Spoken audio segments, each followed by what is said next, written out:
Hello and welcome. Carrie here from Healing Humanity, the power of a proper human diet. And today I'm thankful, grateful, blessed to welcome Anthony Hayduk and Adam back to the channel. How's it going, guys? Good. Thanks for having us. Absolutely. Anthony, we're looking forward to chatting with you. You are a huge part of our documentary. I'm so thankful that you were brave enough to share your story. You kind of really got to get out of your comfort zone to agree to go in front of a bunch of cameras and get your story out there. So we really appreciate it. Your story is so powerful, and you were one of the last interviews we did. It was our final filming trip, so I'm really glad we were able to capture that. For those that are jumping on right now, we're going to chat a little bit with Anthony, maybe a little bit about the documentary's experience there. And then we're going to share our trailer. We're going to share the first trailer we did. And then near the end of the call, we'll share our brand new trailer, which I'm excited for because I was just chatting and Anthony has purposely not watched it yet. So you guys will get to see it live with Anthony. Hopefully you enjoyed Anthony. So you are in it briefly. But just full disclosure, everybody's in it briefly. The purpose of this trailer was to show the scope and scale of the project. And we filmed 60 interviews all over the world. And so we tried to fit all of that into like 3 minutes. It was pretty tough to do, but you're in there and you're speaking in there. And we're going to be having another trailer as well right before the documentary is done. And that's going to be a little bit different than this. So before I ramble too much, Anthony, could you maybe share a little bit for those that haven't followed your story? By the way, I'll say too, you guys need to follow Anthony on social media. We'll put the links down below. We can talk about that. But could you share a little bit briefly your story and what led you to this space? Yeah, so long story short, on my 31st birthday, I was diagnosed with stage 4 GIST cancer, GIST, which is a gastrointestinal stromal tumor. About a month and a half before my birthday and the diagnosis, I did a surgery where they removed a softball size benign tumor that was non-cancerous and part of my liver as well. Well, it came back as cancerous. Did treatment, did 2 different types of treatment. For 130 days was the first type. A week was the second type. And that was not quality of life and living to me. The cancer got worse and progressed.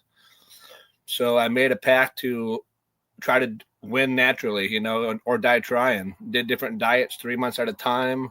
I'm always going to give a shout out to Jeff the Prosperous because I came across his story during my keto phase and he was carnivore. So I was like, well, that's the next diet I'm trying. And now coming up September 1st, I'll be actually 2 solid years in the carnivore. And about 98% of the time I'm strict. I've cheated a couple times, and every time I cheat, I feel like shit, pardon the language. I break out with acne, bloat, bathroom problems, and so I'll be carnivore the rest of my life. I love it. Anthony, Anthony's got an incredible story. Just before I forget to ask, where can people find you and follow if they want to hear your whole story? So Facebook and Instagram, still my name, Anthony Hayduk. I believe YouTube's Anthony Hayduk, and then parentheses, Making Cancer My Bitch is my YouTube name for now. Eventually, I want to transition everything to chemo to carnivore, but I have to understand how to do that first. That's more than my pay grade pays me. One thing I forgot to mention with my introduction, the day I got the diagnosis, they told me estimated 6 months of life. I need treatment. It's the only option with just cancer. There's no other way. And here I am proving them wrong with just cancer with my mutations. I'm doing better off treatment and actually better in my entire life than up until, doing this. I was never this good before this. That's incredible. Yeah, so here, like a couple of years later, they say 6 months, and you're a couple of years later here. Not only a couple of years, but you literally feel better than you have your whole life. Yeah, that's the crazy part. Amazing. It's such an inspiration, and you're doing like some crazy stuff now, right? I'm following you on social media, and you're jumping out of planes, I hear. I jumped out of a plane for the first time ever in my life a couple of weeks ago. I don't know how to say this, so I'll just say it. The cancer diagnosis has been a blessing once I've allowed it to be. I've learned how to be happy in life and apply myself to do things I never thought I'd do. Diet, exercise, nutrition, getting out of my comfort zone, being on social media, talking in crowds. And prior to cancer, I was a tree climber, timber faller, worked for a tree service company for 12 years. I was scared of heights. My boss motivated me to climb with money. And I only did it because of the money. And so now I purposely jumped out of a perfectly good plane just to face my fear of heights. And I was tied to somebody I didn't even know. How was it? Like, you want to do it again, or are you like, I'm hooked. I am hooked. God created birds for a reason. And honestly, the perspective from jumping out of the plane and just free falling, I think from 13,000 feet to 5,000 feet took about 45 to 60 seconds. It was hard to describe, almost felt you were timeless and motionless. If it wasn't for the clouds and, getting close to the ground, you just think you're lost in space. Did you have a decent landing? So when you do tandem, they make you put your feet up and slide on your butt so you don't tuck and roll, because literally you're spooning with the person behind you. So when we landed, he's like feet up, and we just slid on our butt and got right back up. And I didn't want to chicken out because there was an 85-year-old man named Jim for his first time also was going. I was like, I can't let this old timer show me up. So I toughed it out and went for it. That's amazing. Well, there's some chat coming through as well. If you guys have any questions for Anthony, let us know, but maybe we'll kick it off here early with our first trailer for those that aren't familiar with what we're doing or the documentary that Anthony's in.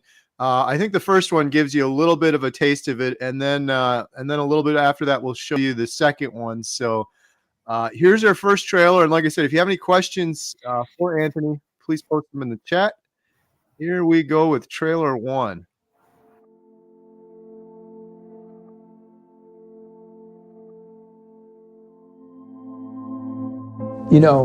I've been a doctor for nearly 30 years now. We've all been misled for so long. They gave me pills for anxiety. They gave me pills for depression. Our bodies are so deficient and so malnourished that of course you're going to get diseases. Of course you're going to get sick. I believe that I may have caused my cancer. It is no way to live. It's a nightmare. I was just so hopeless for so many years. It just kills me to know that the answer was out there the whole time. Just because you put something in your mouth and chew it doesn't make it food. Food is species specific. We can sit back and we can say the bloody doctors, it's not their fault.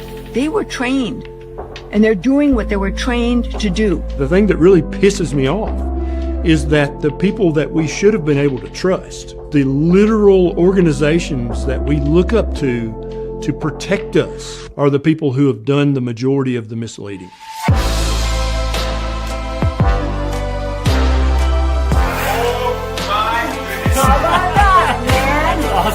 I'm 82 years old, which is just a chronological number. So you put the right fuel in the engine and the engine works. I've now transitioned from a disease manager to a disease healer. I've transitioned from a drug dealer to a healer. 3 weeks ago, I didn't know this man, Bill, from Alaska. Bill is 700 pounds and he's been stuck in his house for 4 years.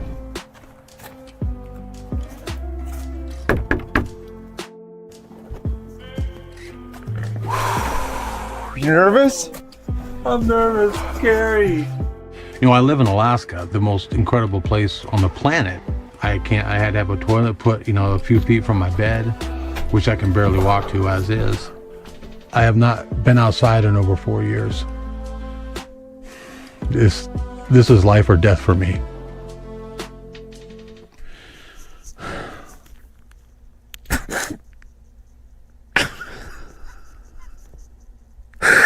I'm sorry, Gary. I'm sorry about that. Here. Man. Thanks, dude. Oh my gosh. Oh my gosh. Now, for the first time in a long, long time, I'm looking towards the future, which I've not had in such a long, long time. And it's just the most incredible feeling. There we go. So that was our first trailer for a documentary. For those that aren't familiar, we're following real individuals eating a proper human diet and finding incredible healing and sharing the stories of those individuals, supported by some of the good doctors. We got 9 doctors and experts, including Professor Thomas Seyfried and his team that we interviewed for the documentary. So again, I'm so thankful, Anthony, that we're able to share your story.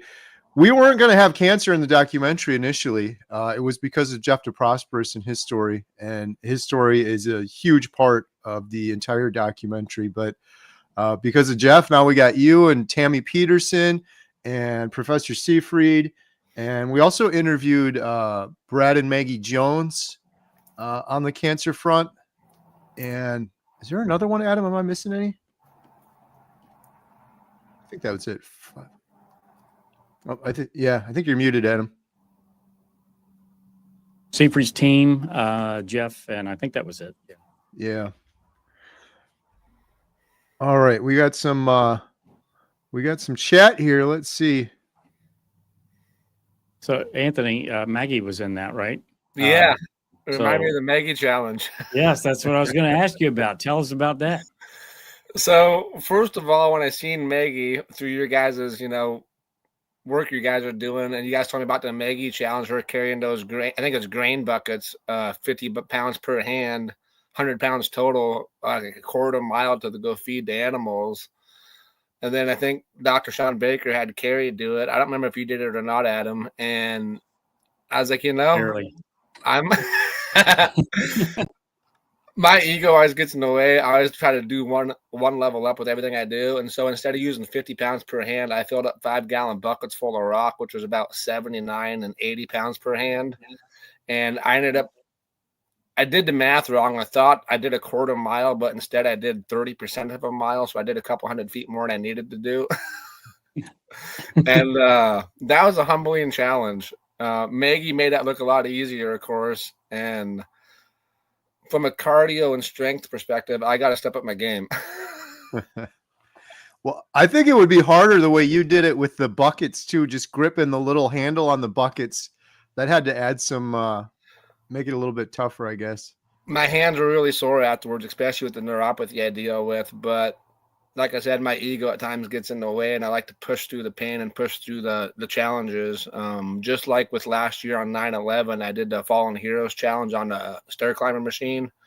The Twin Towers was 112 flights of stairs, and I did 114 in fire gear, and it took me an hour. How much weight? How much weight was that? So I myself at that time was about 180 pounds, and I had another 60 pounds of gear on top of me. They wouldn't let me use the actual respirator in the tank for liability reasons, so they gave me a weight vest with weights, which was 60 pounds, and I had my logging boots on, which have a huge heel, and about half my boot would fit on a stair climber. Wow. Good Lord. Are you going to be doing that one again? I plan to do it on 9/11 again this year as well, as long as I get permission from the fire department to borrow their stuff. If not, I'll just get a weight vest and go for it again. But I want to do it live this year so everybody can see it live. How long does that take? It took me an hour last year with one break, and that one break was to go urinate. Believe it or not, I was sweating that bad I still had to urinate. But I was going to say throw up. That too. I threw up at the very end. I pushed so hard I got the hot sweats and puked, but I didn't have that on the camera. That'd be a cool live stream though, to record that whole thing. It's so inspiring. That's just incredible when you think about it. Mindset's everything. That's what I tell people. One of my new slogans is, just because you have an illness or a diagnosis or a disability or deformity, it doesn't mean you can't do anything. It's all what's in your mind and just pushing through it. Absolutely. I got a quick question for you, Anthony. So you were on chemo before, and your channel is called Chemo to Carnivore. Could you have done the Maggie challenge or climbing those stairs when you were on chemo before? So in the beginning of chemo, when I was taking the targeted therapy, I probably could have attempted the challenge. But at my very end of the treatment, I actually gave up driving. I wasn't going. I mean, I never went to the gym anyway, but I was doing stuff at the home, stuff at the pool. And I was so bad towards the end of chemo, I was urinating blood. I was having seizures and convulsions, and I actually gave up driving because I didn't want to hurt myself or somebody else driving down the road having a seizure. So during the end of it, I couldn't even do a push-up. So I wouldn't have done any of those challenges, not just physically, but mentally I was depleted. Wow. And then you said, to heck with it. I'm not doing any of that anymore. No standard of care. I'm just going to eat meat. I didn't want to quit the standard of care, but once we got the imaging results saying the cancer spread further and it got worse and grew, I realized the doctors I was dealing with didn't know what the hell they were doing. And if I wanted to stay alive, I needed to make a plan and be my own advocate. And my childhood friend, Josh, he's like, before you die, I want you to go to the gym and fight one last time. I'll help you, because he was new into the gym as well. Strength in numbers really helps. So he got me to go to the gym. My local Anytime Fitness actually gave me a month for free before I could get the finances to get together to become a member. And I was hooked just mentally. I was like, this is what I need to do. Physically, I hated it. Like, you could ask my parents for 7 or 8 months as I was, urinating blood at the gym. I hated going. I was like, but I knew my body needed it. I knew what it took mentally to go through it. And I just prayed and prayed and prayed. Eventually I'd heal, and look at me now. That's amazing. I've interviewed several people with cancer, many with serious cancers, and the ones that are succeeding and thriving, they're doing exactly what you're doing, Anthony. It's mindset and exercise. Those have been the two things that I've seen. And, well, of course, eating a proper human diet and fasting also, but that mindset I feel like is so important and often overlooked. And I don't know how you do it too, because it's easier said than done, I would imagine, to try to be positive and not let it stress you out. And but I guess if you're going to the gym too, that might be help. Give you something to focus on. The gym is definitely a big focus of my life. In the last year, I've also implemented God into my life, and that's been a blessing. For the longest time, prior to the diagnosis, I was never happy in life. I was miserable. I didn't realize how miserable I was. I tried to buy temporary happiness with toys, trucks, whatever, and that wasn't living to me. And I'm happier now than I've ever been in my life. And I'm going bankrupt every month, going in the whole negative because, insurance doesn't cover any of my treatment now because it's not proven to work, even though we have all the proof in the pudding. I'm doing amazing with my regiment. But it just goes to show you money doesn't buy happiness. What you do with yourself and how you apply yourself is the true internal happiness. Yeah, absolutely. All right, we've got some comments. MacWag said, this dude is a total badass. If I remember right from past stuff, was cutting down trees in the woods, like a really tough job, one of the toughest jobs ever, basically being a lumberjack. Yeah. I miss it. I did tree work for 12 years. During those 12 years, it was actually my uncle's business. Tree work's in my blood. My great-grandfather, my great-grandfather, they all did it as well. Like my great-grandfather, when he did timber, it was with old misery rips by hand, and all of a sudden, here's a power saw. What's this? The highest I've been up a tree is about 165 feet, and it was about yay big around at the top. Your spurs could almost touch inside the tree. I was puckered. Andy has kind of an interesting question. Well, Dr. Seafried isn't here now, but his question is, why would someone like Anthony can get cancer, but obese people don't? He had a couple questions in here talking about it's kind of unusual that it doesn't seem like there's a lot of obese people getting cancer, I think is his question. I don't know if that's something you've seen or heard about, Anthony. So I don't go to the local cancer center very much anymore since I'm off treatment. They don't want to see me very much unless it's a checkup, which is now it's every 6 months, even though for the longest time they told me, oh, the cancer is that smart. It could turn on and turn off when it needs to. You need to come in all the time. Well, out of nowhere, the cancer is not that smart anymore. You know what I mean? But there's still, obese people at the cancer center I've seen. Now, in my case, the only way I could answer your question is through blood work and through I deal with a specialist, a GIST specialist. He's over in Portland, Oregon. And with the mutations I deal with, it's inherited. My great-grandmother had it as well. But I'm a firm believer, and I think Jeff DeProsperous, not to put words in his mouth, but I think he said, he caused his cancer as well, or the cancer that's inside of his body. Words are powerful. I'm a firm believer that every human on earth has the ability or does have cancer cells inside of their body. And it's what we do with our life, our food, our stress, our everything is what either brings it out or doesn't bring it out. And It doesn't matter if you're skinny, muscular, or fat. It all goes back to how you're treating your body mentally and internally stressed. There's a lot of people that are fat and happy. You know what I mean? And that could play a role in why they don't get sick as quick as somebody else that's in shape and miserable. Right. Beverly said, these trailers are so good. Brought everyone had such a great story of inspiration. Oh, thank you, Beverly. Bill gets me every time, man. I cry every time I see him. Yeah. Diego said, how many times do you have to say Anthony Carey? 42. 42 is the number we're shooting Let's for. make it 44. Andy, I agree on this one. It really irritates me when we act like cancer is just dumb luck. It's just a fluke. We don't know. So true. Yeah. Well, the sad part about cancer in today's world, and then this is, I don't know if this is 100% accurate, but it's either 1 in 2 or 1 in 3 people is going to have a diagnosis of cancer in their lifetime. It never used to be that way. So what's the common factor? Our lifestyle and our foods have gone to shit, in the world we live in. Yeah, 100%.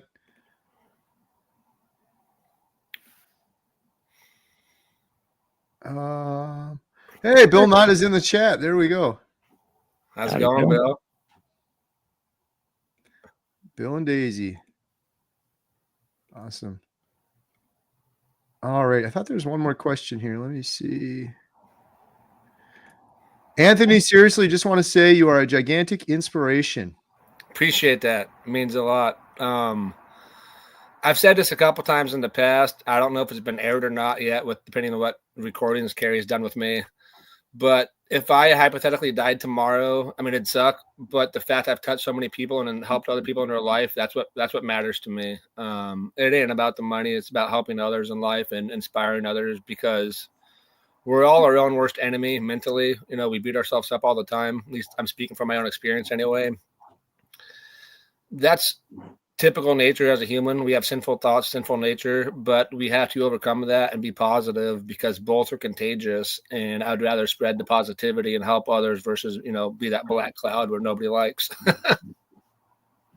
Absolutely. Looking at you said, hey, Anthony, respect to you. I come across you quite often. Last time I was hearing about you eating meat raw. My questions, are you still doing raw meat? I'm doing raw meat about 3 or 4 days a week right now. I learned to have a little bit of a histamine issue. And so when I do raw meat, I have to do it fresh and grind it right away and eat it. I was aging it in the past, and it was causing histamine issues to be worse.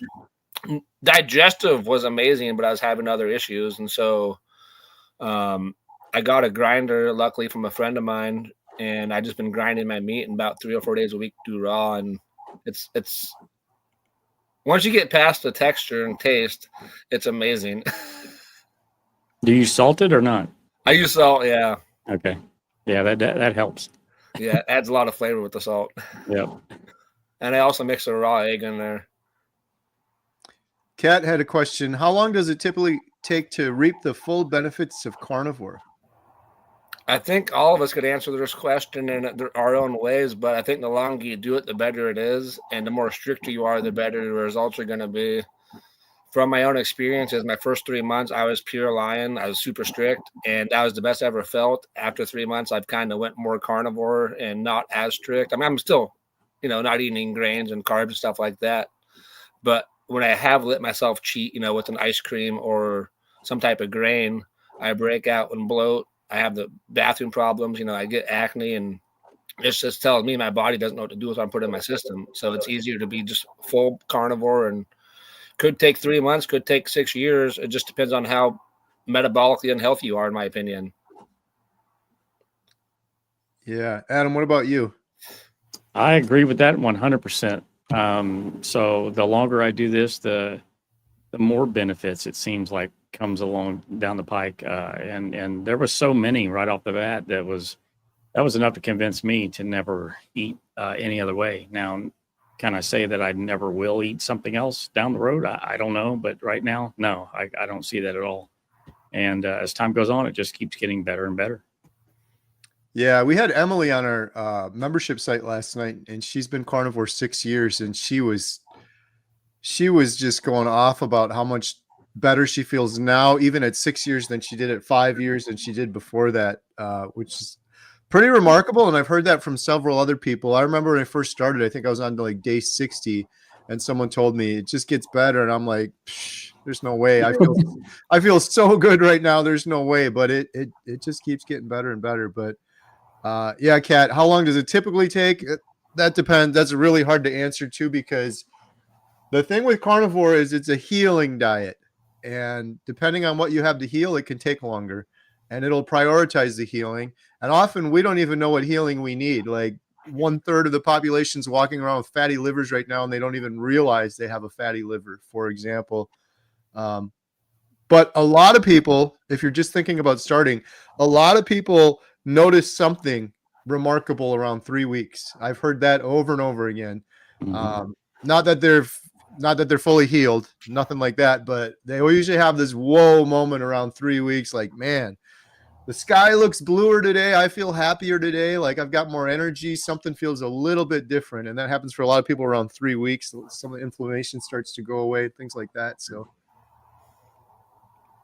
for those that are just jumping on, we're talking to Anthony Hayduk here. Incredible story. We filmed Anthony for a documentary when we were out in Washington. And looks like we got a couple other questions here, but then we're going to show our new trailer that Anthony is also in. Have I hit 42 Anthonys yet? I lost count after 20. That's pretty close. I'm getting there. 24. Let's see. What is this other one? Here's a question from Leslie. What is your long-term plan for your diet? Are you going to be carnivore the rest of your life? So as long as I have tumors inside of me, minions, I'm definitely going to be carnivore. Maybe later on in life, once I'm cancer-free completely, I may or may not introduce a thing here and there. But like I've said so far, when I have introduced something, it doesn't go well. So I really don't care to introduce much. I spent 31 years feeling like shit, part of my language. And for the last, September 1st will be 2 years carnivore. I've never felt so good in my life. Why would I want to ruin such a good thing? You know what I mean? Yeah. Yeah, I'm with you on that one. I think I've said before, if crap hits the fan or something and I've got nothing else to eat but vegetables, starvation food, I'd eat that. But now I'm almost like, no, I'll just die. Yeah, I can't. I mean this respectfully, but I can't put peasant food in my mouth anymore. Right. Right. True. Especially with like so much of what I've learned. Like I had so many stomach issues for so long, and I never knew what it was from, but I really believe a lot of it was just from vegetables. And people would say, oh, it's because you're eating junk food and processed food. I went a whole year just eating clean keto, salad, low carb vegetables. One of the biggest things that was eye-opening for me, and Adam and I were on with him 2 days ago, Lee Kopis, when he talked about his ileostomy bag, and he would eat just a little bit of vegetables, clean green vegetables, and his bag would just fill up with gas and sludge. And then he'd eat meat, and there's nothing in the bag, just a little bit of liquid. That's what really convinced me, because I'm like, yeah, I was around 3 weeks on carnivore, I think, when I said I can't feel my stomach anymore. It's like it's gone. I've never had that feeling before. I imagine probably because it was just filled up with gas from eating all of that vegetables all that time. So my long-term plan is definitely sticking carnivore. 893 days today. Wow, congratulations, buddy. That's good. Just keeps getting better and better. Just like you, Anthony. It's like, why mess with it? Like, I feel too good. All right, let's see if we got any other comments here. Anthony, bro, you are a walking miracle. That's from All for Jesus Carnivore. There's Helen. Appreciate that. I give my credit to applying myself when doing the hard stuff, facing my fears. And, it wasn't easy to quit treatment. It wasn't easy to quit the standard of care treatment. It wasn't easy to go against my friends and family, because everybody wanted me to don't quit treatment. You need it. I'm like, I'm dying with it, So now I got a hell of a support group. I'm grateful for it. But in the beginning, I had a lot of hatred and a lot of bullies trying to, keep me on the standard care of treatment. And I've actually been kicked out of 3 different cancer groups for going against the grain, even though I was on the grain initially. Leslie says, as a cancer survivor myself, I can't imagine the look on your oncologist's face when you walked out and said, no more chemo. Yeah. The first oncologist that I told him, because I've gone through, I'm at now number 11 oncologist. I've been through 11 in 3 years, just shy of 3 years. The first one I told him I was quitting. He's like, hey, I understand it's your life, your body. You know, if you're not doing well on treatment, whatever, you know, quit it if that's what you want to do. Well, he resigned and I got a new oncologist. Number 2 tried to force me back on the same treatment that was making the cancer spread and worse. And we had a huge altercation. I ended up grabbing him. You know, cops came in the whole 9 yards. It wasn't a pleasant thing, but it just goes back to show you not all doctors are good. Some really have an ego, and they just, even though they have the proof and they're putting on the paperwork, they just want that kickback because that's what they've been trained to do. Right. All right. Well, I've got a question for Anthony, but I'm going to hold it for a minute and maybe we'll show this new trailer. So this is our trailer 2 for Healing Humanity. And this is Anthony's first time seeing it. Hopefully he doesn't storm out. Who are we talking to again? Make that 43 now, 44. Anthony. I'm getting there. Okay. Quick setup for the trailer. We have a new trailer that we're going to be doing right when the documentary's done. We are on the home stretch with the documentary. I should mention that as well because people always ask. We're done filming. We filmed 60 interviews. Our last filming trip was with Anthony. Our last interview was with Dr. Baker just after we filmed Anthony. And we're completely done filming now. We're in post-production through the end of the year, and we're hoping to have the documentary out early next year. And we're also doing an entire series, and we hope to make it as accessible as possible for people, hoping to show it on the big screen for a little bit and then on a streaming service. It's going to be a hybrid. It might be on YouTube, but the goal is to get it in front of as many people as possible for as cheap as possible, so millions of people can see it and watch it. But this trailer that we're about to show you is a little bit different in that we wanted to show the scope and scale of the project. We have so many amazing donors on GoFundMe that have been supporting us, but a lot of them are like, what's going on? Like, you showed us this one trailer a year and a half ago and we haven't seen anything for a while. Meanwhile, Adam and I were literally traveling all over the world, filming 60 interviews all across Australia, all across Canada, all over the United States. We flew out to the UK. So it's been really busy. And the purpose of this trailer is to show the scope of all of that. So with all of that said, I'm going to show it to you guys now. And then if you want to rewatch it or share it, you can go to healinghumanity.movie. You can also sign up for a free newsletter there. I highly recommend that. We won't send you any email unless it's important. We'll send you an email when we have our new trailer. If we do a big filming project, we'll send you some behind the scenes. And when the documentary's ready, we're going to email and notify everyone there first. Here we go. Trailer number 2.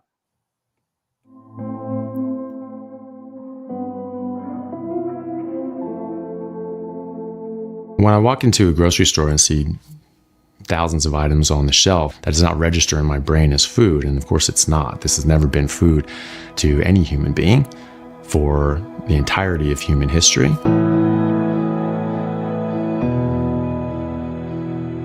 We've been soaking up the wrong information for so long. Everything I thought I knew about nutrition turned out to be wrong.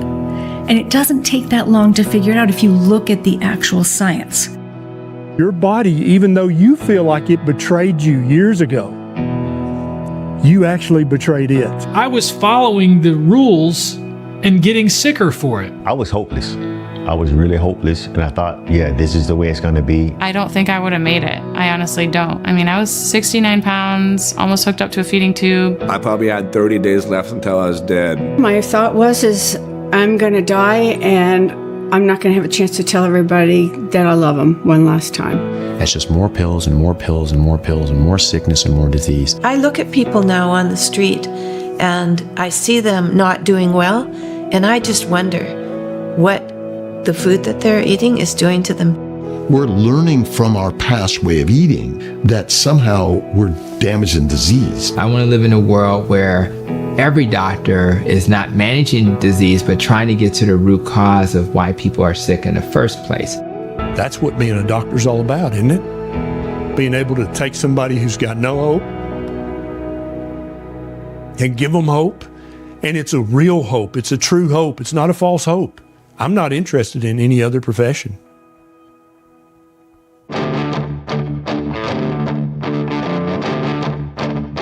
There you go, right in my face. Perfect. I just remember being so excited about being alive again. Changing my diet, like, absolutely saved my life. Plain and simple, I would not be here today. I have my life back. It was like with a new lens, new eyes. Was using them for the first time. Even though I'm 5.5 years in, I still wake up feeling impressed. I felt the best I ever felt in my life. I never thought I'd have a life. I really thought my life was over. And if I hadn't have found this lifestyle, that I would not be sitting here with you today. No way. I'm 82 years old, which is just a chronological number. Pull yourself up, you swing your leg over, and you're over. It's not healthcare, it's sick care. We don't need doctors if we're eating properly. We don't need medication.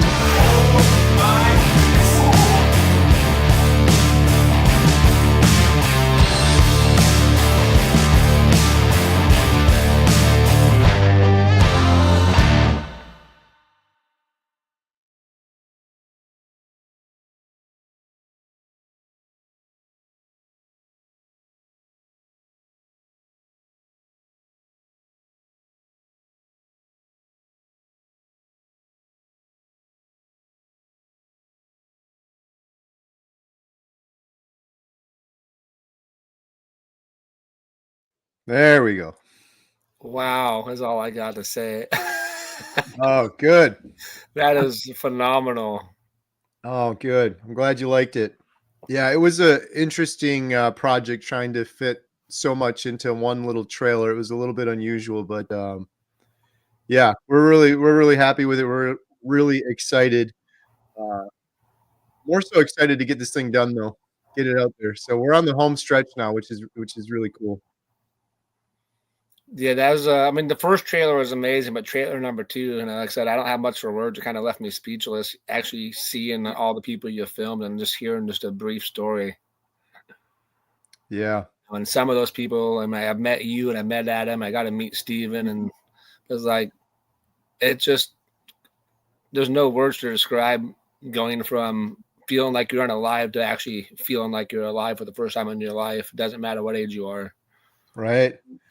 That's been the remarkable thing too. It's so many of the people that you saw in that trailer are healing from something incredible, but then they all say the same thing. I feel like I'm alive for the first time in my life. That's what's been kind of remarkable with this whole thing. Seeing people, I said it on the other. I love movies. People were getting busy dying before. You can get busy living or get busy dying, and it feels like people on Carnivore.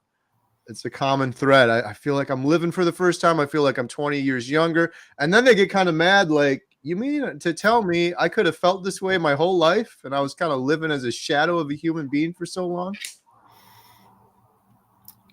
And that's the sad reality is for so long, a lot of us were muffled, to what real life should be like. And with the healthcare system as a whole, I mean, there's still a lot of good doctors out there, but as a whole, the healthcare system just tries to suppress symptoms versus get to the root cause.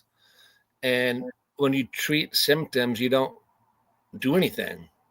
You have to treat the root of the issue so you could resolve the issue. Yeah.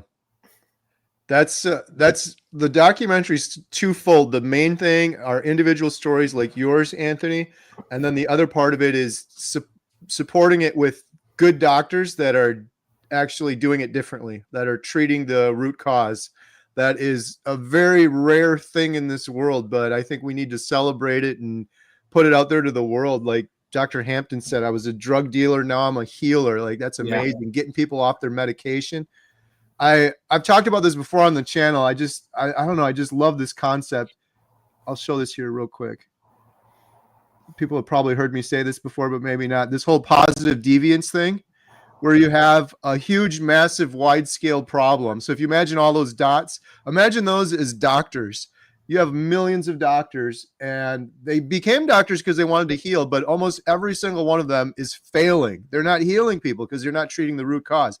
But then you got a couple little dots there, and those are also doctors, and they're under the same constraints, but they're actually healing people. They're getting them off their medication, and the people are saying, Dr. Barry, you saved my life. Well, Dr. Barry's one of those red dots. Dr. Hampton's one of those red dots. And if we celebrate those doctors and get the word out about those doctors, you end up seeing other doctors that are like, I became a doctor to heal people. I want to do that. What do I have to do differently?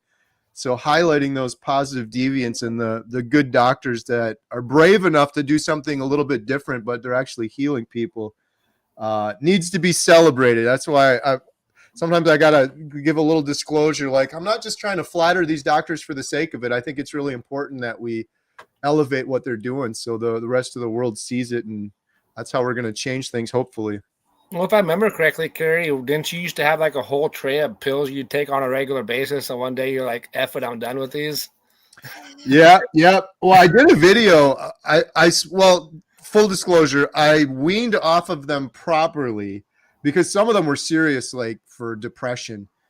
And you can really mess yourself up. So I always tell people you got to work with your prescribing doctor to wean off your medication properly. But I did do a video at one point after I had gotten off all of them, where I was holding them all and I just checked them. I'm like, that was a big celebration. The fact that I am on zero medications now.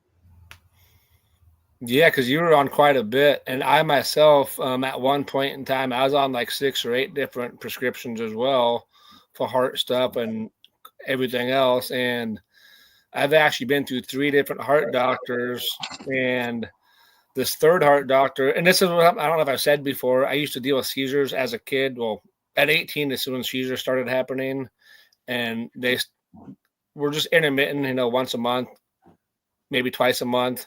And then when chemo happened, it got, aggressively, like daily, weekly, like nonstop. That's why I gave up driving.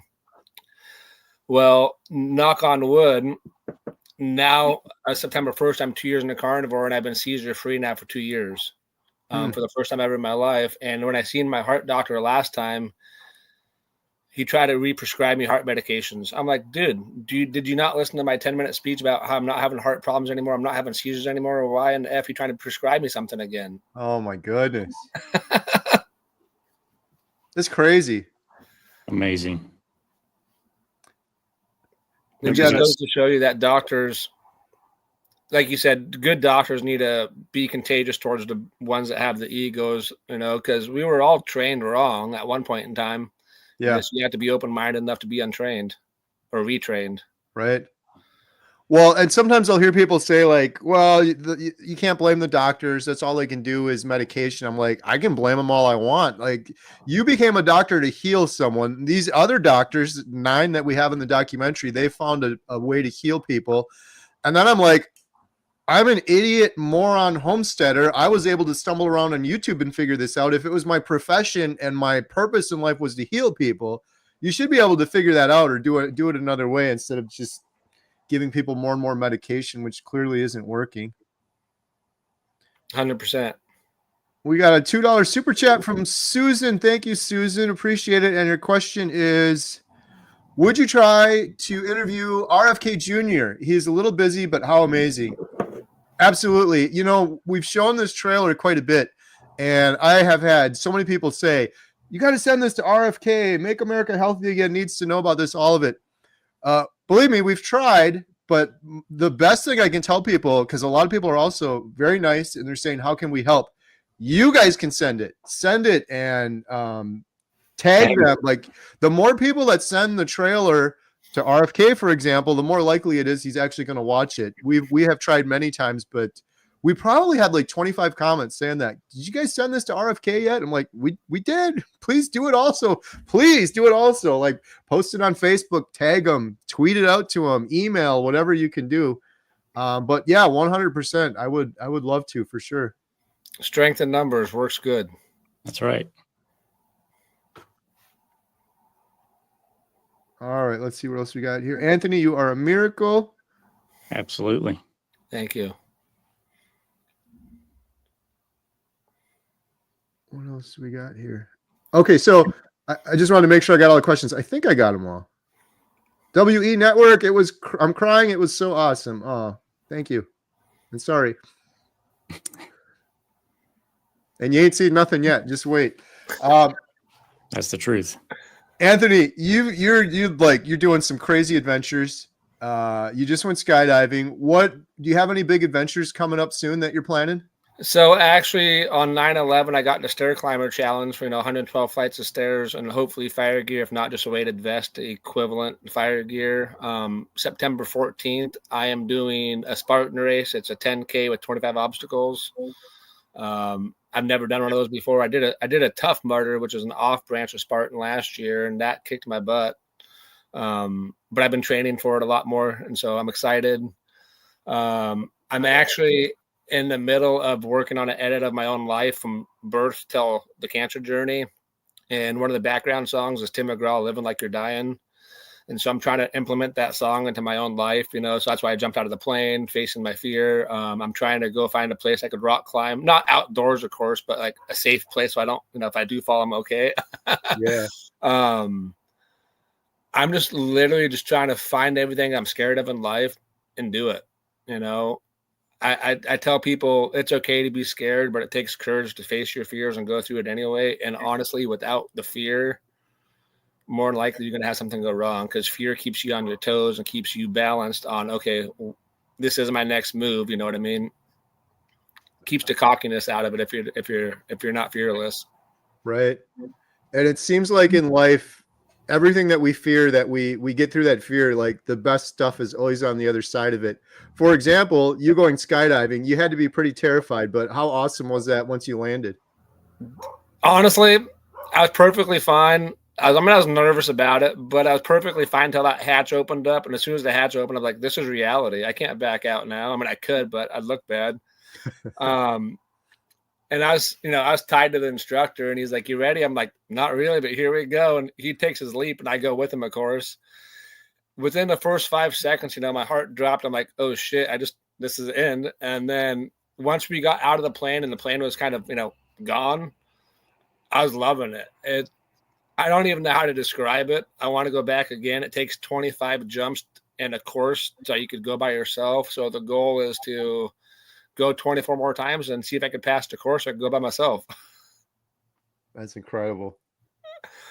So everyone has to stay tuned, watch Anthony, follow Anthony on social media. It's awesome what you're doing. It's so inspiring. We're so thankful and grateful, like I said, that you shared your story. It took bravery to do that, go in front of a big camera crew and be vulnerable and share your whole story. And I really believe it's going to inspire a lot of people. Well, like I said in the past, when I met you in Seattle, is, when I lost my father to cancer in 2019 in cancer treatments, that was all just friends and family at the celebration of life. And I didn't even speak on stage for my father's behalf because I was too scared to speak in front of the family and friends. And there's maybe 50 of us total. And here I've spoken, in Vegas now, I've spoken in Seattle, and I display my life on a regular basis for everybody across the world. And the impact behind it's more important than, being scared to display my life or, be scared to speak. And from an education standpoint, I barely made it through high school. I actually paid somebody to do my senior project, and I just, rewrote it in my own language because, they would totally know it wasn't me writing it. And so here I barely made it through high school, and look at the knowledge I have now. You know what I mean? Just because I didn't go to college doesn't mean I'm not smart.